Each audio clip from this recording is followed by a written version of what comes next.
Buenas noches. Desde M95, en nuestro programa La Otra Cara de Marbella, hoy tenemos con nosotros a César Lázaro, psicólogo, que nos va a hablar de la educación en general. Primero vamos a ver cómo va la educación. César, bienvenido. Buenos días, buenas noches, gracias por todo. ¿Qué tal la educación en España?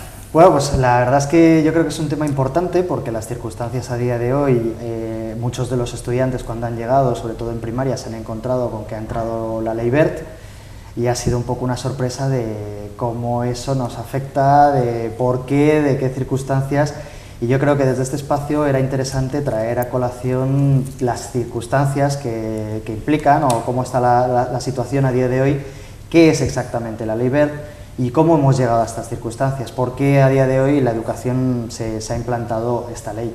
La verdad es que son temas muy importantes y de actualidad. Sí, yo creo que efectivamente que estamos a principio de curso y a principio de curso hay mucha gente que todavía se pregunta qué es la ley Wert. He oído hablar, si las comunidades unas quieren aplicarlo, otros que no quieren aplicarlo, otros no tienen los medios, los libros no llegan, o sea, toda esa serie de dificultades y queremos de alguna forma que una persona ligada con la educación como es César, que tiene un estudio en este tema, en esta faceta, una especialización, pues que nos diga un poco qué opina, cómo va el tema. Pues sí, la verdad, porque una de las cosas que a mí más me llama la atención es que en Andalucía hasta hace muy poquito tiempo no entraba en vigor la Ley Wert. Eran de las 4 comunidades, las 4 que habían decidido no implantarla este año. La Ley Wert se tomó la decisión de empezar a implantarla en primaria en los primeros cursos de lo que serían los 3 primeros ciclos, o sea, lo que sería primero, tercero y quinto de primaria, pero en Andalucía, Murcia, País Vasco y Cataluña, si no me equivoco, decidieron que este año no se implantaba, que se implantaría de golpe el año que viene. Y de buenas a primeras, más o menos a mediados de agosto inclusive, casi principios de agosto, ahí de repente deciden que sí, que en Andalucía se implanta. En algunos centros escolares donde yo conozco a la gente, de repente se echan las manos a la cabeza porque ya habían encargado todos los libros, ya estaba todo en marcha con lo que era la ley antigua y ahora de buenas a porras hay que implantar la Ley Wert. Realmente no hay muchos cambios, porque al final yo me he dado cuenta de que no cambian gran cosa. Por ejemplo, conocimiento del medio, que ahora se abren 2 asignaturas que son ciencias sociales y ciencias naturales, pero quitando eso tampoco hay muchos cambios. Sí cambia un poco la organización de los libros, un poco los nombres de algunas materias, pero realmente tampoco hay mucho cambio. Pero claro, hay que cambiar todos los libros a todas las editoriales y eso ha pillado bastante a algunos de los centros escolares, sobre todo los que estaban implantando ya nuevas tecnologías, que iban a poner la escuela sin libros, directamente con una tablet, pues de repente les ha pillado y ahora mismo están algunos centros escolares sin libro totalmente. O sea que efectivamente se ha organizado un problema por las pataletas que entran entre los gobiernos, que esto lo aprueba tú, pues no lo quiero yo, y como esto lo aprueba tú, yo no lo quiero, y luego se dan cuenta que no es tan grave el tema cuando lo ven y lo estudian y deciden hacerlo, y si lo hacen a contrapelo ya en el mes de agosto, que las imprentas están cerradas, la infraestructura para hacerlo está cerrada, pone en marcha toda la infraestructura esa de los nuevos libros, pues por mucho que se quiera, pues se llega tarde. Una ley que sabemos ya, una ley que es de 2012, por tanto que había tiempo para pensar que la implantación empezaba ahora en el 2014, claro. Por tanto han tenido 2 años perfectamente para amordarse en vez de estar protestando y adaptarse todo a lo que hay, ¿no? ¿Qué tendríamos que hacer de las nuevas tecnologías y la educación? Bueno, pues las nuevas tecnologías se están implantando, se implantan antes inclusive de que los profesores tengan esos cursos de reciclaje, con lo cual hace ya mucho tiempo pues, se implantaron las pizarras digitales. Las pizarras digitales son muy funcionales, son muy interesantes porque dan unos recursos a los profesores muy buenos, pero muchas veces los profesores no saben usarlas y al final son simplemente proyectores para que vean un vídeo o vean una película, como antiguamente se iba con el carro por las habitaciones, por las aulas, con una televisión. Hay centros, como ya comento, en que se está poniendo el uso de quitar los libros y que todo sea digital, todo sea en tablet. El problema es que muchas veces hay agujeros de seguridad, como ha sucedido hace poco con todas las fotografías de famosos que se han robado y todo esto. Entonces, claro, las editoriales no quieren dejar muy abiertos los libros para que no los copien, para que no los bajen de una tablet a otra.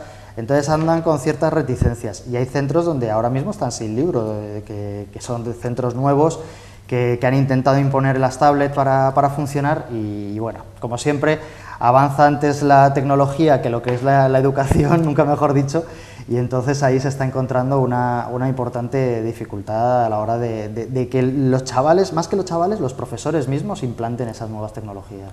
Sí, porque efectivamente hay que pensar que en esas clases lo primero que tiene que haber es una pizarra electrónica para que las clases del profesor se haga, y la otra cosa, como tú bien has dicho, hay que reciclar a los profesores. Exacto. Porque cuando estudiaron su carrera no le dieron conocimiento de las tablets ni de la informática, claro. Por tanto es algo que tienen que aprender para poder enseñar. Y lo que tú dices, pues la juventud y los niños pues están más avanzados hoy en el manejo de las tablets y de los ordenadores que muchos profesores pues que se han quedado un poco, que no han querido entrar en el tema porque no le hacía falta, y ahora la realidad ha demostrado que sí, que no hay más remedio que meterse en esos conocimientos, ¿no? Claro, por supuesto, y aparte que los chavales, ellos son nativos digitales, ellos han nacido usando una tablet, mientras que los profesores, los adultos, no lo dominamos tanto, entonces a veces se da el caso de que los propios alumnos se ríen del profesor porque que realmente no sabe usarlo, entonces claro, pues hay allí un conflicto de autoridad también entre los alumnos y el profesor. Efectivamente, como se dais cuenta, pues todas estas cosas con prisas pues no funcionan. Una ley, como decimos, que hace 2 años que se aprobó, pues cuando no fuéramos al estilo español, que lo dejamos todo al último momento, pues si aprendamos un poco de Europa, pues a lo mejor nos iba mejor. Por tanto, ¿por qué yo digo de Europa? Pues que a lo mejor nos puede decir algo, la educación fuera de España, claro. ¿Qué pasa? ¿Cómo va? La educación en España es mala, por lo menos los resultados que salen a la luz cada cierto tiempo, cada 6 meses, cada año, que si el informe PISA, que si hemos sacado la peor nota en matemática, que si estamos en un puesto 30 y tantos y son 30 y pocos, al final resulta que somos un poco el hazmerreír a nivel europeo de la educación. ¿Por qué se produce eso? Si en España se dan más horas lectivas, es una cosa bastante curiosa, los alumnos españoles dan más horas lectivas que en otros países. ¿Por qué obtenemos unos resultados tan malos? Bueno, pues el ejemplo a día de hoy es Finlandia. Finlandia es el no va más en cuanto a educación, es el país de referencia, y hay 2 cosas que son muy importantes en el sistema educativo finlandés que son, yo creo que el aspecto fundamental que hace que ellos vayan a la cabeza. El primero de ellos, no hay una educación absolutamente cuadriculada. Los chavales tienen que llegar con 7 años, ya tienen que saber leer, ya tienen que copiar, ya tienen que saber sumar, multiplicar, restar. No, son muy abiertos en cuanto a su sistema educativo. La escolaridad comienza a los 7 años, no como aquí a los 6. Además, si un padre dice, no, yo no quiero que vaya con 7, yo quiero que vaya con 8 o con 9, no hay ningún tipo de problema. Aquí en España los servicios sociales se echarían encima y le diría que tiene que estar escolarizado. En Finlandia son bastante más abiertos en cuanto a la organización de las metas. Entienden, y es que es una cosa que hay que comprender, que el desarrollo de cada niño es de cada niño. No podemos intentar poner un rasero y que todos lleguen a ese nivel a la vez. Eso es muy importante y hace que se adecue más la escuela al niño que el niño a la escuela, al sistema educativo como en este caso. Por otro lado, hay un aspecto que yo creo que es importantísimo, que además te atañe mucho a ti por tu formación. El profesor es casi un dios dentro de la sociedad. ¿Eso qué significa? El maestro no estudia magisterio cualquiera. Para ser maestro hace falta pasar una serie de pruebas, hace falta tener unos conocimientos muy importantes, tiene que realmente demostrar una gana importante de ser maestro, no puede ser maestro. Hay que tener vocación, es una de esas carreras que sin vocación sería imposible. Efectivamente, entonces al maestro en Finlandia se le considera una persona con una alta cualificación y eso supone que tenga también una alta remuneración, que es una persona que está muy bien considerada en la sociedad. Yo soy maestro y entonces la gente lo dice con orgullo. ¿Qué pasa en España a día de hoy? Bueno, pues magisterio en España se ha convertido en una carrera, podríamos llamarlo saco. Otras personas, o las personas que han intentado estudiar un montón de carreras y no les ha dado la nota, bueno, pues magisterio porque es la última salida. Entonces hay muchísima gente que estudia magisterio que no tiene ninguna vocación, que acaba allí realmente porque no ha podido estudiar otra cosa, porque no le ha dado la nota para otra cosa, tenía que estudiar algo, pues me meto en magisterio, y bueno, pues como es algo muy parecido a lo que he estado haciendo en la educación secundaria, pues lo saco adelante. Esas personas cuando llegan a enfrentarse con los alumnos no tienen la motivación. Aparte, tampoco lo que es la carrera de magisterio a día de hoy es una carrera que esté realmente preparada para lo que se van a encontrar. Hay muy poca carga de pedagogía, hay muy poca carga de psicología, entonces los profesores salen casi sin ningún tipo de experiencia a enfrentarse realmente con una sociedad, con unos niños que tienen una alta tasa de problemática. Hay una alta tasa de dislexia, hay una alta tasa de trastorno por déficit de atención, hay simplemente dificultades escolares de niños que tienen unas necesidades especiales, se encuentran con todo eso y se ven desbordados. Y el sistema educativo, que no les apoya en absoluto, que les exige unos criterios de calidad muy importantes que se implanten a nivel educativo, pues ahí ya tenemos una bomba de relojería para que realmente los chavales no acaban estudiando ni aprendiendo nada. El sistema educativo a día de hoy, yo digo una frase, que si en las clases se enseñase PlayStation o Wii o CD, suspendían. O sea, algo que les gusta a la adolescencia, conseguirían matar la motivación, porque realmente la educación a día de hoy mata totalmente la motivación. Y ese es el principal problema que nos encontramos a día de hoy cuando intentamos educar a los chavales, cuando vienen al gabinete de Psicosol, el nuestro, y les intentamos involucrar en que lo más importante es la motivación. Si no hay motivación, si no hay interés, no hay estudio. Claro, pues llegan totalmente desmotivados, llegan apáticos, llegan desganados, es una sociedad, por lo que hemos oído, los ninis ni estudian ni trabajan, no quieren hacer absolutamente nada, porque realmente tampoco le ven un futuro, no le ven una proyección, no le ven un uso. ¿Para qué voy a estudiar si de todos modos voy a ir al paro? O sea, que realmente ahí estamos, esa es la casuística que a día de hoy tenemos, que es triste y es bastante deprimente, la verdad. ¿Y qué diríamos nosotros de la educación en valores? Valores, el principal transmisor de los valores tienen que ser los adultos, y en concreto tienen que ser los padres. Y a día de hoy yo creo que nos encontramos en una sociedad en que existen unos valores, pero esos valores se han trastocado muchísimo. Por ejemplo, la idea de que hay que conseguir dinero a toda costa, y sin ningún tipo de pensar en otras personas, o de buscar, bueno, pues a lo mejor en vez de conseguir todo el dinero puedo ser una persona educada, tengo que ser una persona abierta, tengo que ser una persona generosa. Se han perdido muchísimo los valores. Lo importante ahora es llegar, destacar. Hay un trastorno que es el trastorno de Eróstrato, que muy poca gente conoce, que es la preocupación de las personas por destacar por el hecho de destacar. Lo vemos en la televisión constantemente, personas que no tienen ningún tipo de ingenio, de dote, de don o de nada, que simplemente porque a día de hoy se lleva el destacar, pues hacen cualquier ridiculez, cualquier barbaridad, incluso cosas que atentan a la moral. Bueno, pues eso está a día de hoy en boga, vemos cualquier programa de Sálvame o cosas de estas en que realmente los valores se han perdido.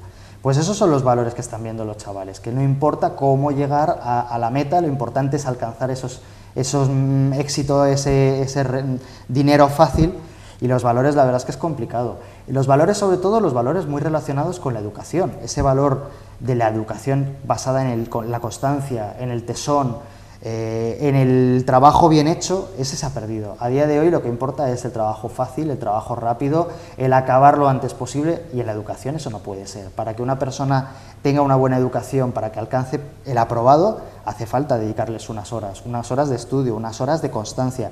Eso no existe, con lo cual ya tenemos otro componente más para el fracaso escolar tan grande. El fracaso escolar que en España a día de hoy ronda el 30 y tantos % en algunos sitios, o como en algunos sitios más, como más en Andalucía, 40 o incluso 50%.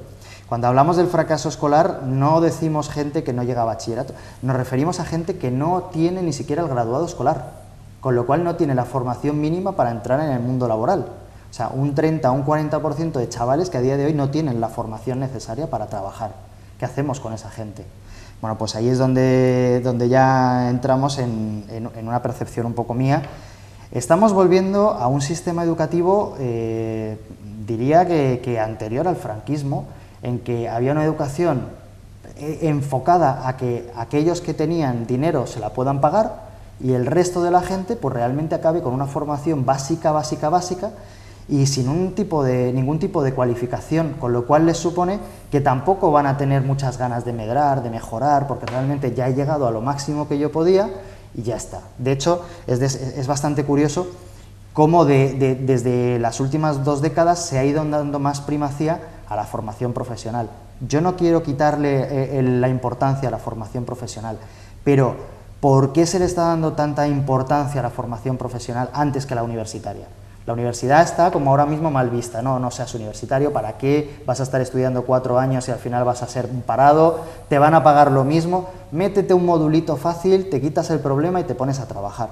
Esa es la percepción que a día de hoy tienen muchísimos padres, muchísimos alumnos. Haz lo más rápido posible, no te formes. Pues realmente hay una perspectiva o desde mi punto de vista, un interés desde algunos colectivos dirigentes de tener una población lo menos formada posible. Sabemos que, por ejemplo, y eso lo viviste tú, con el verano del amor, el 68, el 69, todo lo que hubo en España y en París y luego en España, las cargas policiales que hubo, ¿dónde se gestaban? En la universidad. Entonces lo que se intenta es que no haya una población que esté suficientemente cualificada, por decirlo de alguna manera, un rebaño que no piense, y entonces nos quitamos de problema y hacemos y decimos lo que nosotros queremos, ponemos y mandamos. Esa es la perspectiva que yo tengo, que la verdad es que es lo que se está comentando. Intentar que haya una cantidad importante de mano de obra con poca cualificación y que no tenga muchas ganas de pelear ni de cultura, y luego una población muy culta, principalmente pagada, principalmente subvencionada, privada y totalmente remunerada, y eso sí que acabarán llegando pues hasta donde la economía les permita, que era un poco lo que había realmente hace 60 años. O sea. Es una pena escuchar lo que estás diciendo, porque sí, es una triste realidad, y es muy importante que escuchen los que nos están viendo como la importancia de hacer el graduado escolar. Y el graduado escolar no es algo que lo hace uno por hacerlo, no, es que en cualquier trabajo hoy día, en las bases para que te contraten, lo primero que te piden es que si eres graduado escolar, aunque sea para unos cursos de natación, o un profesor de lo que sea, de cualquier tema, un reponedor, te lo están pidiendo. Entonces es algo que necesitáis para el mundo laboral. Luego esa formación mínima es imprescindible y no debéis y estáis dando cuenta que esa ignorancia lo que hace es que otros de mayor poder os puedan manejar y manipular en el voto. O sea, luego es muy importante tener una educación, y la educación va a depender mucho más de ustedes que de los demás, porque la iniciativa y la concienciación del alumno y de los padres de que la formación es importantísima para el futuro es básica. Que una formación, aunque luego termine trabajando en lo que sea, esa no te la quita nadie. El refranero español es muy sabio, dice, el saber no ocupa lugar, y eso se dice hace muchas generaciones. Luego esa verdad está ahí, claro, y siempre podrás competir con otros que vengan de otros países si tus conocimientos son mejores. No hay que olvidar que estamos ya en una Europa abierta, donde pueden venir a trabajar a España de cualquier nacionalidad. Entonces cualquier país que esté mejor preparado que los de aquí tendrán más posibilidades de optar al puesto de trabajo que hay libre. Luego no nos quejemos luego que no hay puesto de trabajo porque no hemos hecho nada por tener el mérito para conseguirlo. Y luego otra faceta que no quisiera dejar de pasar de aquí es esa autoridad del maestro, que desgraciadamente con la normativa actual pues se va quitando mucho esa autoridad, y que hay que volver a tenerla, porque el maestro sin autoridad pues se ha perdido todo. Sí, eso es un aspecto muy importante. A día de hoy, cuando antiguamente llegaba un niño y decía, el profesor me ha regañado, rápidamente el padre le decía, ¿qué has hecho? A día de hoy, cuando el padre llega y ¿qué has hecho?, no le pregunta qué has hecho al niño, sino qué has hecho se lo pregunta al profesor. Los casos de malos tratos de jóvenes hacia los profesores están aumentando, la burla, la mofa, los chavales que entran con las cámaras para grabar al profesor, cada vez es más frecuente, con lo cual hay mucha indefensión por parte también del profesorado. Hay un intento de volver a dotar al profesor de esa autoridad, pero yo creo que las vías que se están haciendo no son las adecuadas, porque porque lo que hay que hacer realmente es, desde muy pequeñitos, darle esa autoridad a quien tiene que tener la autoridad, que son los policías, que son los maestros, que son aquellas personas que educan, que forman, que controlan. A día de hoy todo vale, y entra un poco en lo que estábamos diciendo, esa pérdida de valores.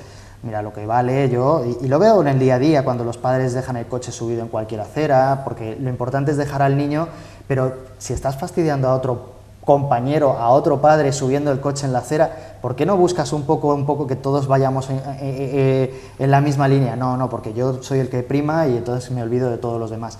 En cualquier pequeño detalle los padres les estamos dando educación a nuestros hijos. Esa educación que pensamos que no le estamos dando, ahí lo están aprendiendo. La educación de cómo conduzco, cómo hablo al resto de la gente. Las personas entran a una tienda o a cualquier sitio y vienen exigiendo, rápido, dámelo a mí. Pues eso lo están aprendiendo los chavales. Lógicamente, eso al final conseguiremos otros adultos más maleducados todavía que los que ahora mismo somos adultos. Es tremendo. No en vano se dice que los niños son una esponja que absorben todo lo que ven alrededor. Ya os daréis, todos los que sois padres, cuenta como vuestros hijos, que muchas veces os suelta algo y dice, ¿dónde lo ha aprendido? ¿Dónde lo ha escuchado? Pues lo ha escuchado en el medio donde se desenvuelve. Si desenvuelve en la casa, pues lo está escuchando en la casa. Luego, muy importante el ejemplo, porque esa será la figura que haréis de vuestros hijos en el futuro. Y por supuesto, no decir, no, en la escuela que lo eduquen, ¿no? La educación es desde la casa hasta la escuela. Si los padres no colaboran en la educación, no se consigue nada. Yo estoy, estoy en el colegio El Ángel, estoy en el AMPA del Ángel y veo el trato de los profesores y los padres de alumnos.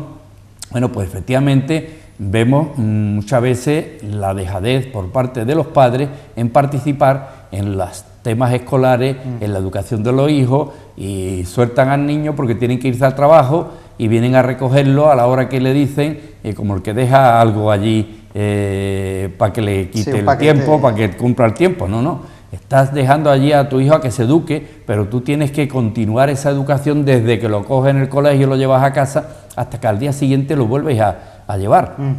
No en vano, pues en Estados Unidos, cuando se habló mucho de la mujer liberal, pues la mujer se dedicó muchos años pues a poder trabajar. Y entonces, ¿qué pasaba? Pues la familia se criaba y se educaba en manos de personas ajenas a la familia y los padres. A lo largo del tiempo se ha visto cómo esas madres pues han dicho, tengo que trabajar mediodía y otro mediodía tengo que dejarlo para la educación de mis hijos.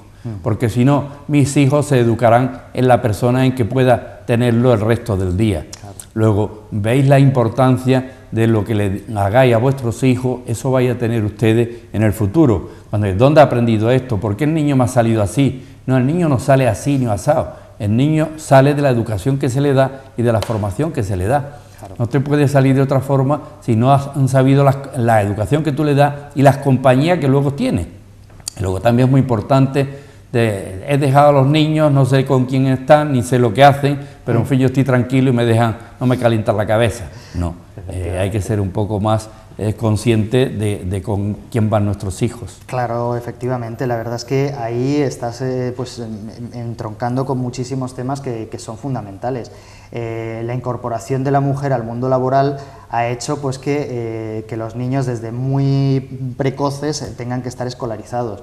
Es raro a día de hoy que un niño con 3 años no esté escolarizado. No es educación obligatoria, porque la educación obligatoria comienza a los 6 años, pero es raro que a los 3 años ya no estén escolarizados. Curiosamente, en Finlandia, por ejemplo, la baja por maternidad no es como aquí de 1 añito y poco, sino de 3 años. Eso permite que la madre realmente esté mucho tiempo con el hijo, desde muy chiquitito hasta 3 años, que ya, bueno, pues ya tiene una capacidad suficiente para poder estar por ahí de manera más autónoma. La verdad es que yo soy psicólogo, pero el tema de la educación me parece fundamental, porque de hecho el gabinete se llama Psicosol, Psicología y Educación. ¿Por qué? Porque realmente llegamos a la conclusión, y se está viendo cada vez más, que no es la carga genética lo que manda sobre la persona. Antiguamente, no, un 90% es genética. No, a día de hoy se sabe que la genética realmente influye en una proporción muy bajita. Venimos al mundo con una carga genética, con un tipo de forma de ser, pero realmente es todo lo que luego la sociedad va a ir sembrando en nosotros lo que hace que seamos de la manera que somos. Y una de las maneras que somos es la educación. La educación que nos dan los padres, la educación que nos da la sociedad, y eso es lo que al final somos. Por eso yo no digo que las personas nacen con un trastorno, sino que realmente el trastorno se aprende. Por eso la psicología y la educación para mí van de la mano. Para conseguir que una persona evite tener un trastorno psicológico, lo que tenemos que dar es estrategias de aprendizaje adecuadas para cada situación. El trastorno, por ejemplo, que a día de hoy está más de moda, que es la depresión o, por ejemplo, la ansiedad, una persona no nace ansiosa o no nace depresiva, sino que realmente es en las circunstancias en las que viva, en las que realmente va aprendiendo unas conductas y luego cuando se tiene que readaptar, porque las circunstancias de la vida cambian, no se readapta, no reaprende o no aprende nuevas estrategias. Por eso para mí la educación es tan importante. Lo que nosotros los psicólogos hacemos es dotar de otras estrategias, enseñar otras estrategias de, mira, antes esto te ha venido muy bien a ti, pero ahora mismo han cambiado tus circunstancias, vamos a aprender otras cosas. Vamos a aprender a respirar, vamos a reaprender eso que antes te ha venido bien para que lo sepas manejar mejor ahora. Por eso la educación, para mi gusto, me parece fundamental. Antes estabas apuntando también una cosa que me parece muy importante, el peligro de que desde fuera de España vengan y nos roben el puesto de trabajo. En el año 99 el Plan Bolonia, en Bolonia se reúnen todos los profesionales, todos los ministros de educación y crean el marco único de educación europea, que es el Plan Bolonia, que luego ha ido rodando y en última instancia ha llevado a la Ley Wert. La Ley Wert no es una mala ley, lo que pasa es que ¿por qué la han criticado tanto? Porque hace que el Estado retome ciertas potestades de, por ejemplo, reválidas que teníais en vuestra época, que luego se han quitado y ahora pretenden volverlas a incorporar. No es malo, simplemente hay que realmente cambiar la perspectiva. Tenemos que recuperar, ya terminando, la potestad de la familia tiene que ser el núcleo principal de la educación. Luego confiar en un centro educativo, pero es la familia la que tiene que dar esa educación. Yo creo que eso es la conclusión más importante. Y darle la importancia a la educación que se merece. La Declaración de los Derechos del Niño dice que es un derecho fundamental la educación, no una obligación. A día de hoy a los jóvenes les decimos, ¿tú vas a la escuela por derecho o por obligación? Hombre, la ESO es educación secundaria obligatoria. No es una obligación, es un derecho. Y eso yo creo que también es muy importante. Así que yo creo que ha quedado muy claro a principios de curso es poner un poco las pautas, tanto para los padres como los maestros, como los alumnos, un poco la visión que se tiene desde este programa de lo que debe ser y desde aquí pues desearle un futuro curso escolar a todos fenomenal, los padres que aprendamos un poquito que tenemos que hacer algo si queremos que nuestros hijos sean alguien, tratar de que hagan esa escolarización porque no solo es el aprender, sino las necesidades que van a tener para cualquier puesto de trabajo en el futuro. Así que cooperar con los centros escolares donde estén vuestros hijos estudiando, porque es vital esa cooperación de los padres con los maestros para que los alumnos pues vayan de una forma con un futuro feliz.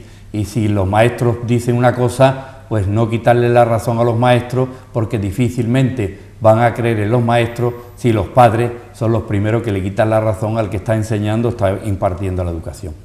Y yo creo que, sin más, creo que ha quedado muy claro.